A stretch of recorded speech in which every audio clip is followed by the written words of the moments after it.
A very warm welcome to your intriguing, captivating, inspiring, superb, and special #1 edition of Celebrating Icons with Ife.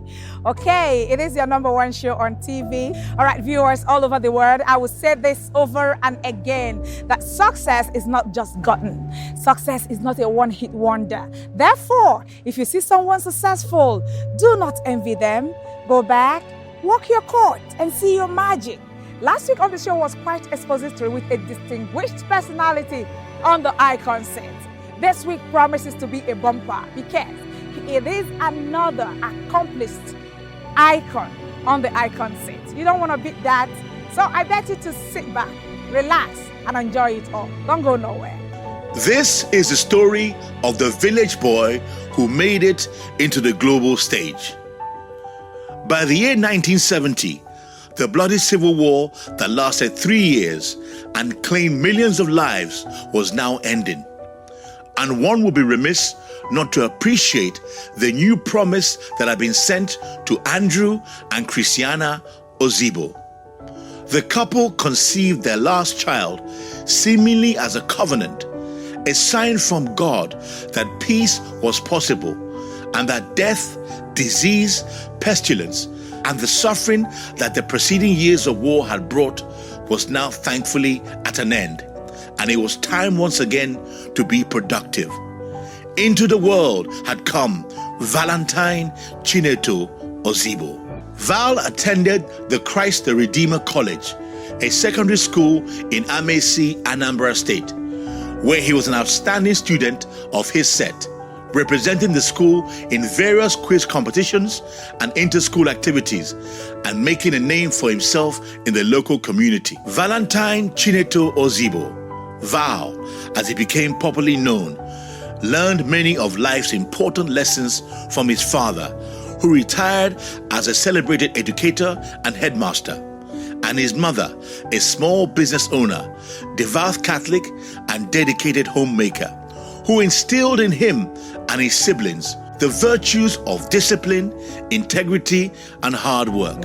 His display of academic excellence earned him his first job, as he was employed by his alma mater to teach physics and mathematics. Val studied accounting at the University of Nigeria, Nsukka, graduating in 1994 as the best student, winning all the departmental and faculty prizes. In less than 10 years, Val had created an impressive career for himself, a thoroughbred banker and corporate titan. Val is a fellow of the Institute of Chartered Accountants of Nigeria, the Chartered Institute of Taxation of Nigeria, the Institute of Credit Administration, and the Institute of Tourism Professionals. He is also a member of the Institute of Directors Nigeria and a member of board of Jesuit Memorial College, Port Harcourt. All this from the humble beginnings in rural Amaisi and arriving into the world in a post-Civil War Nigeria with an uncertain future. As he ventured into the big world with tales of allure and the promise of great wealth swirling in his heart and mind, he was also acutely aware that he carried within him the hopes and aspirations of the small community. Failure was not an option. Let me describe Val in one word. I think I would describe Val as a man of the people. Noble. He's a noble gentleman. He's a man of many parts. Simply amazing. My dad is the best. Daddy is Superman. Hardworking. Dad is too hardworking. Superman. Mr. Val is superb. That's my dad for you. Val, a man of faith, steadfast to his word, steadfast to his truth.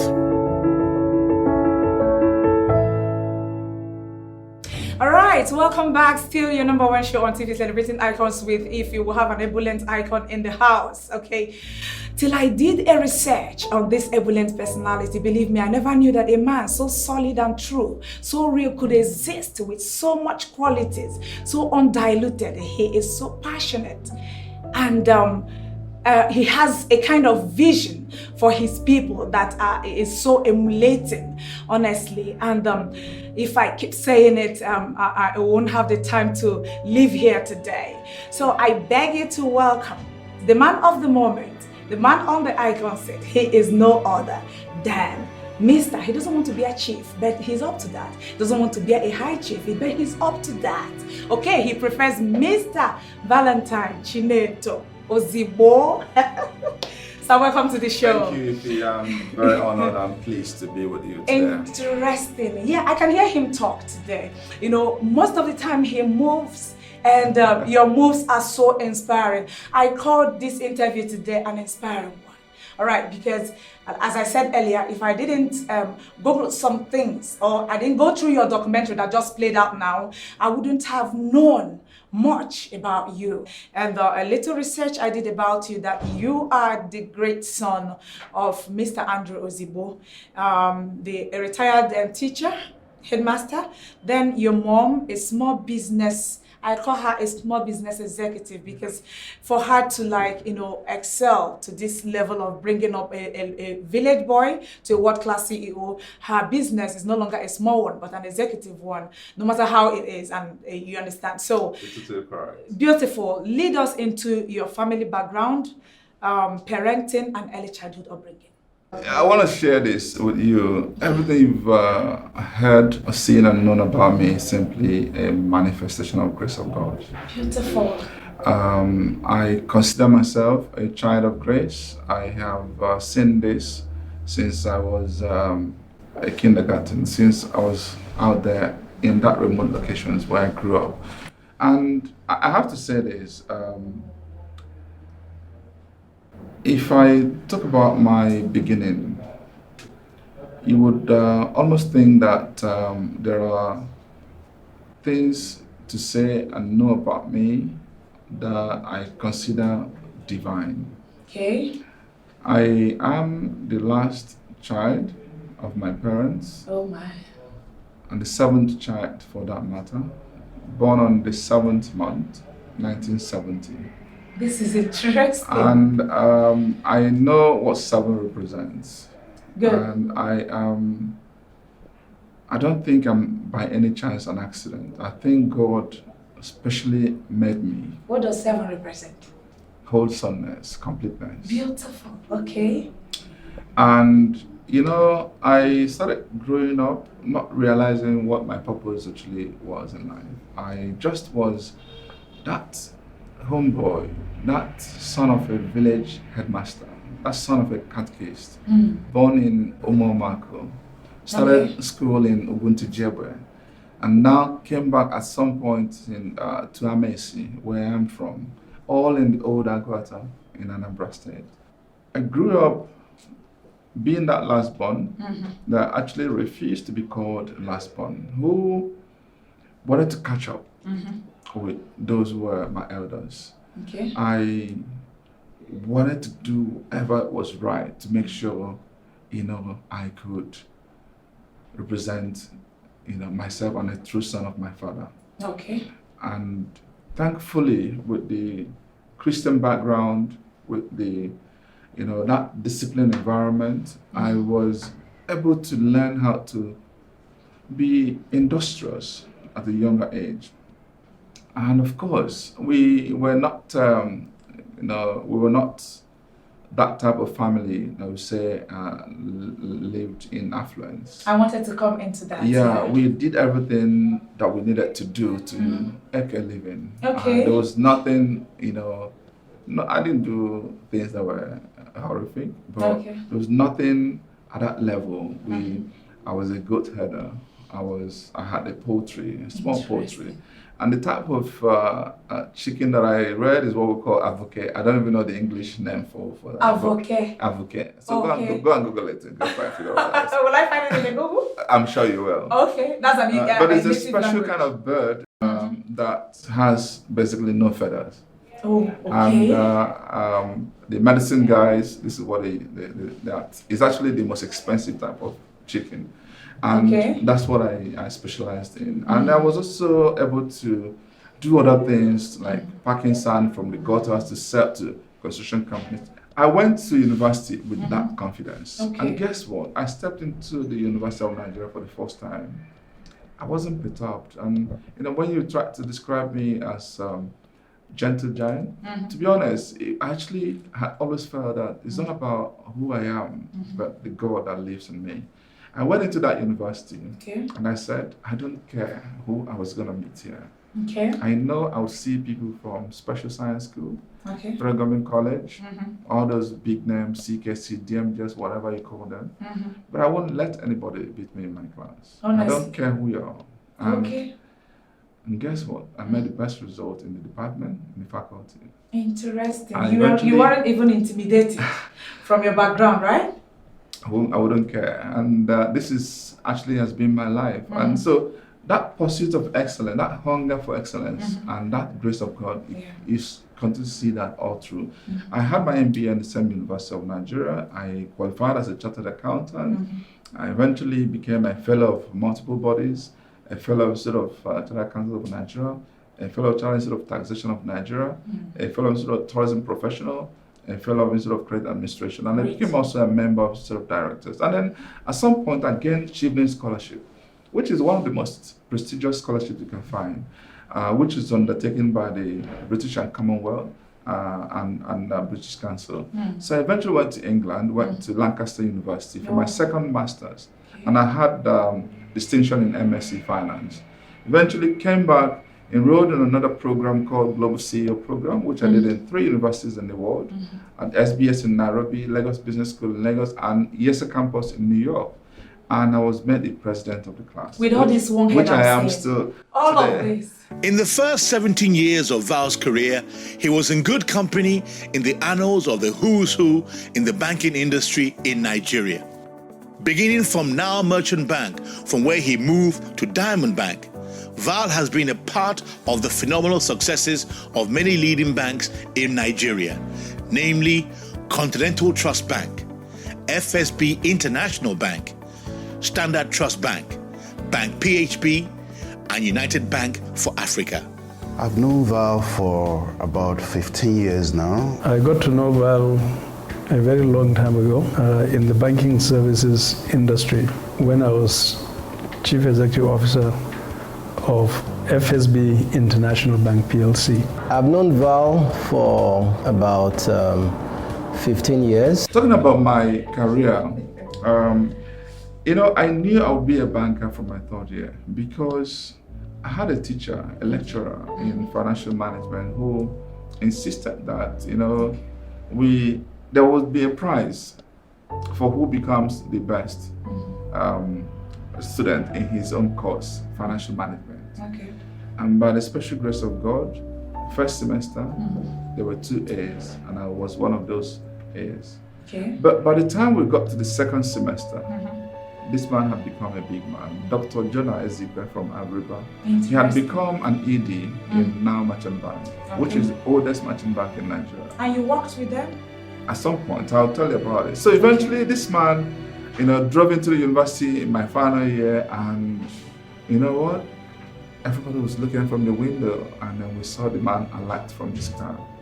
I ran after him. I descended the 3-story building to go down to. So, sir, before you run away, you're owing me money. I said, how? So, well, you had a prize. You said the best student in your course will have a cash prize. I'm here for my cash prize. So how do you know you're the best student? So, well, there were only 2 A's in the first semester. I was one of those A's. But in the 2nd semester, there was only 1 A, and I was the A. So I don't need any magician to tell me I'm the best. And the man said, okay, you know what? I'm not going to give you any money. You will do your youth service in Now Merchant Bank. That's how I secured my banking career. And from there, I moved to Diamond Bank. And within a year, I became the best staff of Diamond Bank in Nigeria. Within 5 years, I became a branch manager. Within 7 years, I became a regional manager. Eventually got up to the level of general manager. Became a head of international banking, head of offshore liaison, head of embassies and multilaterals, head of global transaction bank, and I was actually now moving from one country to another. Still that village. And some years I would actually visit 15 countries. I went to different places. Excuse me, in a year you visited? In a year, 15 countries. 15 countries. And I would visit, the powers that be, from US to China to India to France to Dubai, all for business. And the joy to get into a place like China and become an employer, not an employee, because I'll be the one to find an office to interview Chinese, and that joy right there in their country, right there in their own country. And then even within the African countries, the same thing. So I had a lot of fun. At some point, I also became a teacher in banking. I taught over 1,500 bankers in this country. Eventually, one of the days I was to fly to China for my holidays with my family, and then I got a call that I was needed. And behold, it was a board meeting of Transcorp PLC, and they wanted to interview me for the position of Executive Director of Finance. And eventually, I took that job.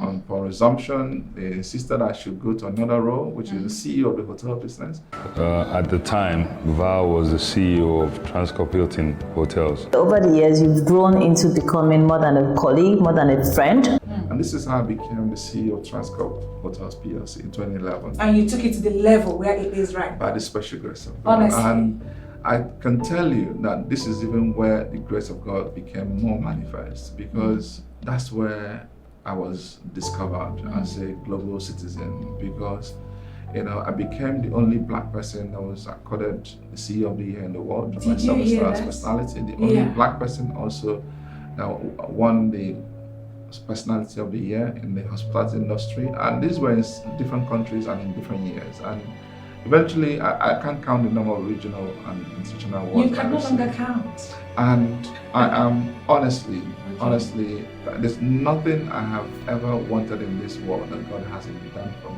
Celebrating Icons. Celebration Icons it's a wonderful program. It's informative, it's educative. Welcome back to your top show on TV.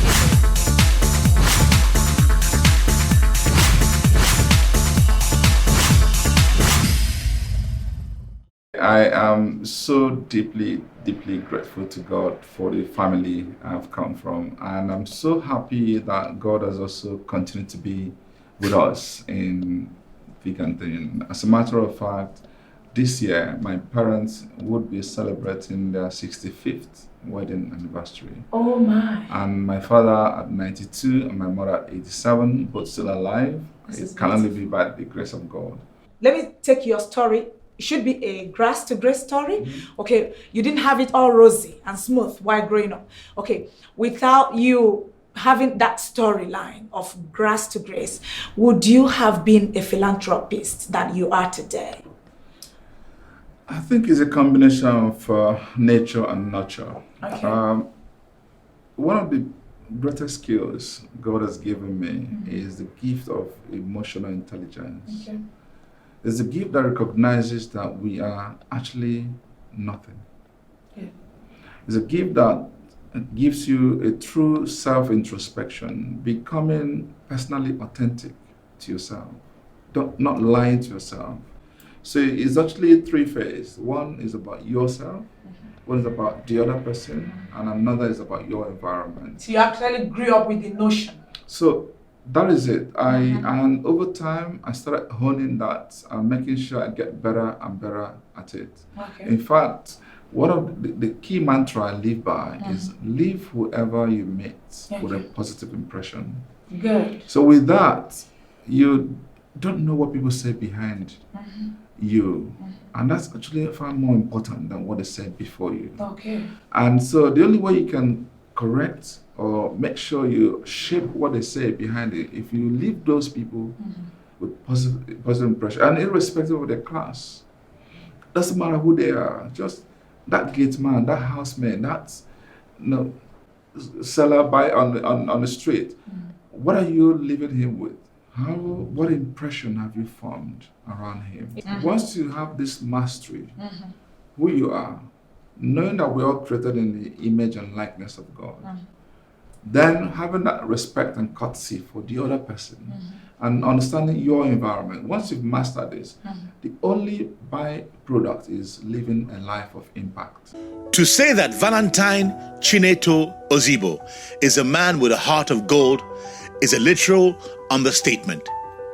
He is a man who uses his gifts in the service of humanity and who prefers to place others before and above himself. He is a man who sits with the elders and makes small talk with kings. His legendary generosity has been experienced by many lives within the local community where he grew up and into the far reaches of other communities in many corners of Anambra State and indeed Nigeria. Not one to ever forget his roots or indeed the prescient circumstances of his birth. He has over the years made donations worth a significant figure in cash and materials to human capacity development initiatives of young men and women around the country. You now have to then start asking, how do I touch lives? And this is how philanthropy starts to develop. Okay. And I tell people, don't wait until you become a millionaire or a billionaire before you start to touch lives. Okay. Start now. From the little you have, you can touch, you can impact. And thankfully, I joined a company, a group, whose mantra is about touching lives and transforming our society. Okay. That's Transcorp. And if you go by even some of what some of my mentors have been doing, what Tony Elumelu, for instance, started to do, empowerment, entrepreneurship, touching lives across the continent. You can't but even get better in that touching lives. You said his name is? Tony Elumelu, of course. He's a Nigerian? Of course, okay. He's an African. He's the best African entrepreneur you can find. I should know him. Go ahead. So, right? Sure. And this is why I started a number of things much earlier in the day. I started a four-pronged program. One is about knowledge, empowerment, letting people understand that knowledge is truly power. And there are ways you can talk to people, they get motivated, they get inspired, they get better in whatever they're doing, whether they are looking for a job, whether they're in school, whether they're in business, whether they're in other vocation. And so what I actually used to do, I fly in, inspirational speakers from UK, US, from Nigeria, down to my village every single year. Down to the village? Yes. That's why I'm a village boy, Wow. So I used to do that, and I gather people. And for me, if you do this and only 10% of this get inspired, is enough for me. I don't have to make sure everybody gets it, because no matter how you talk to people, there's still some people that will refuse to get inspired. More than 10%. So anyway, from that we'll go into business plan competition. I start to ask those who have great business ideas, go out there, apply on our website, and at some point we'll gather you all, you make the pitch, and we'll see who is coming first, second, third, and all that. You still do that now? We give 2 million to the first prize, 1 million second prize, 1 million third prize, and then we have other consolation prizes. I haven't done it last year because I jumped into politics, and I'm doing much bigger things than that. Sure, we'll come to that. Now, we'll move to the third part, which is talent hunt. There are people who may not have gone to school, who have known how to run business, but they've got other special skills God has blessed them with, like singing, acting, dancing, comedy. So we're going to talent hunt. And this time, I fly in people from the Nollywood and music industry. Is that why you love people from entertainment industry? They love me, and I love them. I love them back. I love them back. Okay. We see all of that. Yeah. So. They come to my village. Usually I have someone like KOK, Kanayo. Great man. Usually the chief judge of the event. I want to let you know on this note that I'm very proud of you as a gentleman. My name is Iniedo. My name is Rita Dominic. My name is Banky Wellington. I am King Tonto, and I definitely do not need an introduction. I have known Mr. Val. He has been encouraging and supporting me to go higher and higher and higher in my acting career. So he's a mentor to me. I look up to him. In a polling center, and he was a volunteer as I was. I have known Mr. Valentine Ozigbo for close to 10 years now. Somebody that we all love, somebody that have come to know personally. As an entertainer, you must know Uncle Val because he is an advocacy for the well-being of the entertainment business. Mr. Valentine has always been a huge lover of entertainment. You cannot be affiliated with the Nigerian or the African industry and not know Uncle Val. That's not possible. One of the people that I can call reliable. As a matter of fact, I consider myself privileged knowing him. Very helpful. We've had some great memories together. He advises me, he talks to me like I matter. Always willing to do whatever it takes just to make sure that you achieve your goal. What we do is really not just to show who is best among them, but see how we can mentor them and handhold them to stardom. Like I remember one of the movies I also part-funded is Merry Men. Over the years, Valentine Ozigbo has supported the entertainment industry. This is made evident by investment in the movie Merry Men 1 and 2, and also by the accolades from many, many celebrities and famous individuals across the entertainment industry in Nigeria. I'm one of the owners of Merry Men. Are you for real? Yes, I'm actually an executive producer, and in the first one, you will see me there. You will see a picture. But my role was a Waka Pass. Oh my! It was interesting. I'll go look out for it again because of you. So what I did was to make sure one of the winners starred in that movie, and through that he gets bragging rights, starts to talk about his career in that sector.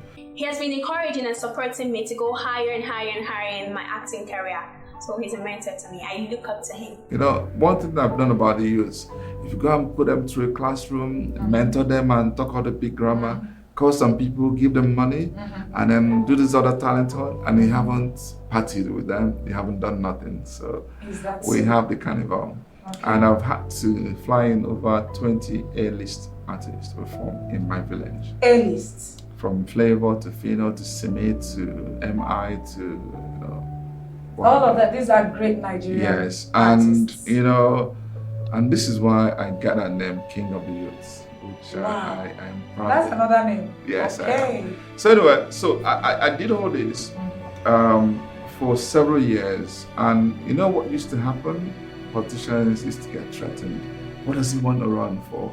And are you sure he's not going to come take my position? I said, no, I'm not interested in politics. I just wanted to do this so that I can impact the society that formed me, that village that touched me. Let me touch them back. And that's all I was doing. And then since then, we've gone to do other things in philanthropy. I've actually spoken to you about the freestyle football. Is all part of it. And I've also been active in the church. I was the chairman of Unusual Praise, which is the largest Catholic gospel event in Africa. In 2018, he was the chair of the Unusual Praise and the Unusual Entrepreneur, a program that empowers young budding entrepreneurs and startups with funding, mentorship, and strategic opportunities.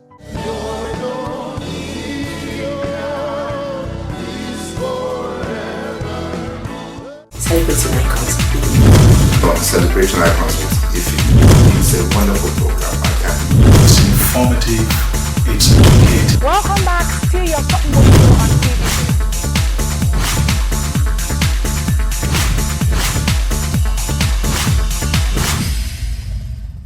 I'm happy to welcome you back, and I'm pushed to ask so many questions. So welcome back to the show. Thank you. You have achieved a lot and you have built a conglomerate, I put it to you, all right, for yourself, according to what we have heard. And here you are in politics. Are we gonna say that you joined politics to give back to the people? There is a notion when people join politics in this part of the world, okay, they are going there to like, take back. All right, are you going there to give back to the people, or you are going there to take back? What, if I like your slogan, all right, if I can remember, Ka Anambra Chawapo Ozigbo. Ozigbo. Beautiful. As in Ozigbo is fast. At once. All right. No waste of time. Good. So that's a very beautiful slogan that I like so much. And your manifesto is very, very interesting. Can we get to know all of these things you have in mind for Anambrarians when you finally clinch the seat of the #1 citizen of Anambra State? Thank you, Ife. I must say that my foray into politics, active politics, is born out of a deep desire to change the story. Okay. I am very uncomfortable with the status quo. I have been everywhere around the world, and I don't like how we're regarded, how we're defined. It is unfortunate that for many years we haven't been able to change our story for good. And when you talk about changing story, it could just be in the little things that we do. I ask myself, is something wrong with a black man in this world? How come all we do is apportion blames and nobody takes responsibility to do something? And we always have beautiful excuses to give for the life we live, for life of no impact. Nothing ever changes. So you definitely want changes? We have to continually and continuously change and evolve, and that's how societies have evolved. That's how kites became aeroplane. That's how, this handset we're having here. The man that produced that phone you're using is already back in the laboratory looking for a better and improved version of it. I agree. Why don't we challenge ourselves to keep doing things better and better and better? So when you have the right person with the right culture, then you fuse another thing there, which is unifying our people across a common audacious vision. You will see miracle happen. Like this part. I am not in this for frivolity. I'm not here for fame or for money. Okay. I'm actually here to see how we can change our story, how we can inspire professionals into politics, how we can set a new standard in governance, how we can make Anambra to be the best state ever created in Nigeria, and how I can be the best governor Africa has ever seen. And so you believe you can be all of that? It's only by the will, the heart and mind, and by God's grace I will. Beautiful. Anambrarians hold him responsible. When he finally becomes the governor of Anambra State, okay, you can hear him. And this, I believe that it will be all over the place. So they will always say that social media doesn't die, okay? His words, hold him responsible. I'm talking about my words. Okay. Let me go a bit further to share with you. There are three different approaches we're going to use to govern Anambra by the grace of God. Those are what if I become I want to hear. Yeah. If I become the governor. Okay. We want to look at things from a sector perspective. Okay. We want to look at things from a cluster perspective. I want to look at things from a community-based, performance-based perspective. Okay. From a sector perspective, we've gone round, we've visited the entire 21 local governments over 5, 6, 7 times. And in all of this, we kept engaging. What do you want from your next governor? Let's hear from you. I can't sit in my comfort of my office to decide what somebody in Anocha, somebody in Anambra West, when you don't know what they're going through. Let them tell you. Okay. It doesn't mean they know all that they desire, because you know what? Anambra people are actually very easy to govern. Just give them good roads, give them security, they'll be clapping for you. You think but so? For me, it is basic. We can do far more than this. And so you hear people talk about insecurity, talk about unemployment, talk about bad roads. In fact, if you can fix these three, but for me, we've got to invest wisely, especially in the human capacity development. So this is why education and health also comes in. I wanted to come and to then talk about infrastructure, where we can begin to make Anambra more competitive so that businesses can thrive here.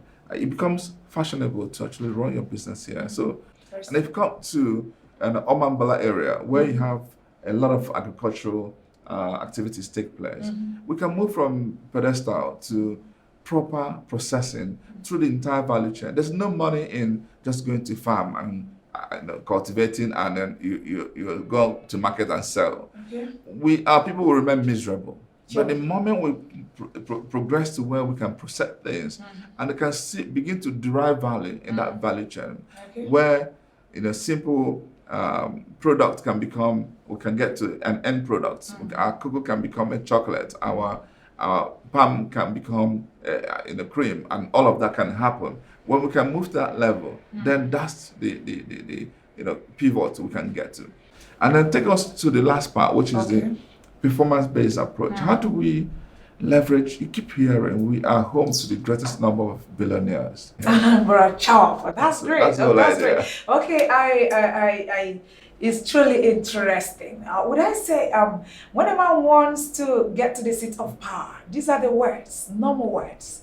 We get to hear from them. But as I said earlier, we are holding you by your words because your interview stays for a lifetime. So when you finally become the governor of Anambra State and you don't do all of this, you said, if you will personally hold you responsible. You don't need that. Okay. You know what I tell people? I'll be signing a contract within the Anambra. Interesting. So good. If I don't do this, forget giving me your second chance.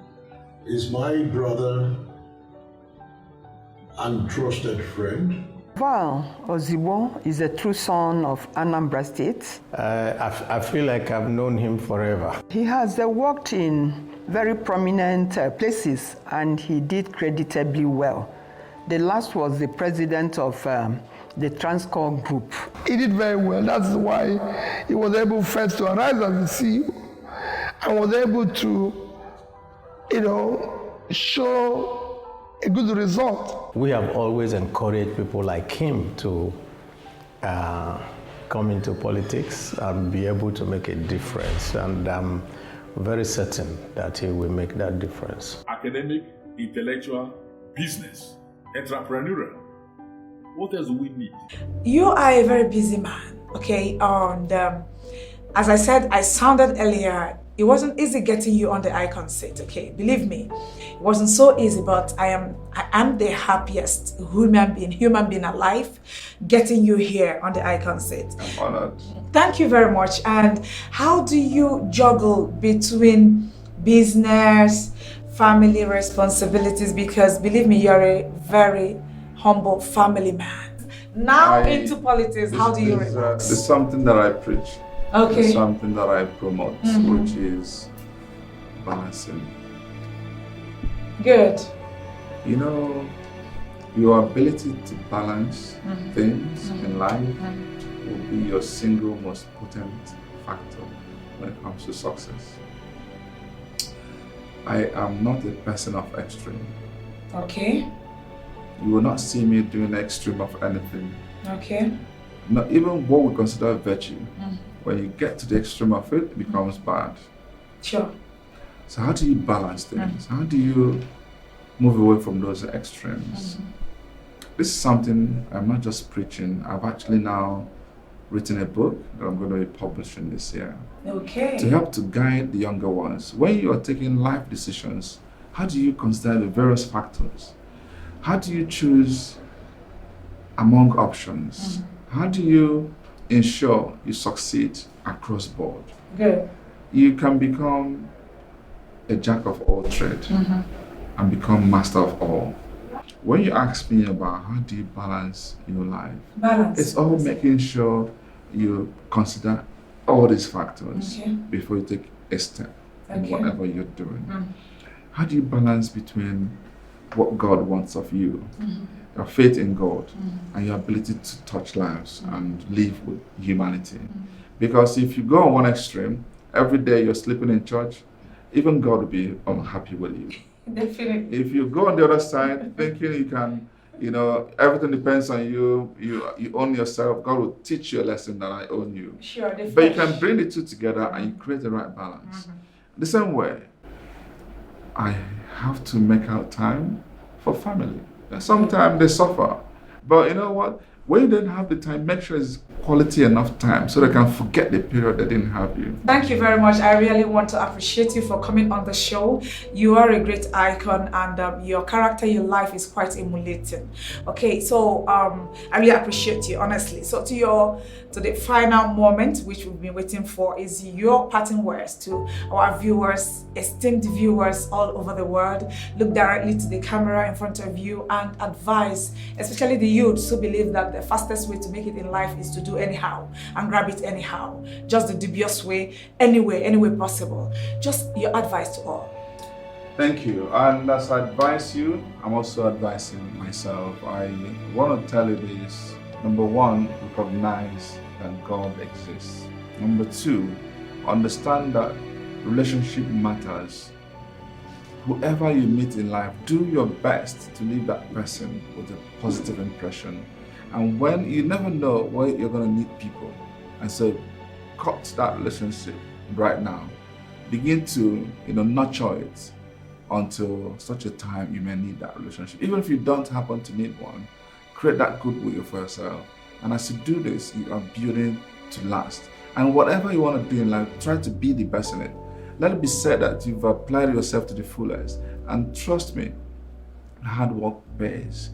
And this is the reason I think the manifestation of God's grace is abundant in my life, because I didn't just trust in Him alone, I followed that also with hard work. And I want to share this, especially for our own people in Anambra State.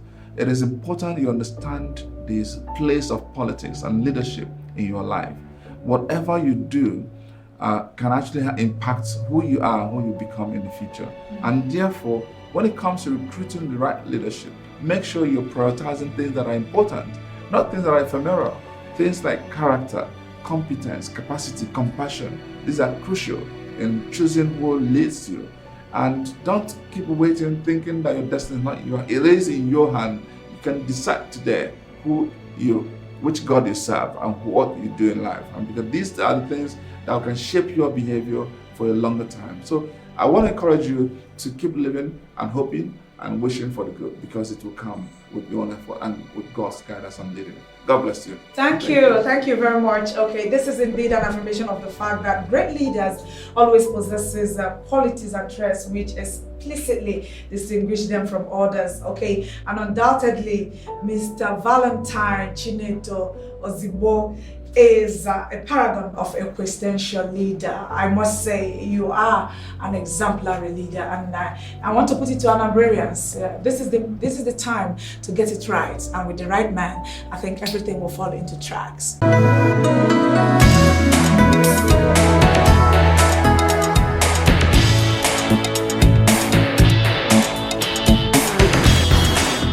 Alright, this show will be incomplete if we don't celebrate the icon on the icon seat today, in the person of Mr. Valentine Ozigbo, who is from Anambra State. Did I mention that he's a governorship aspirant of this great state in Nigeria? Okay, I will say fans, the cast and crew members of Celebrating Icons with Ife worldwide, everybody, affiliates, family, friends, we are all here to celebrate the man of the moment. And you are over there, viewers all over the world. This is to the great man on the icon seat. We'll say many more years of success and greatness. We say cheers to the man of the moment.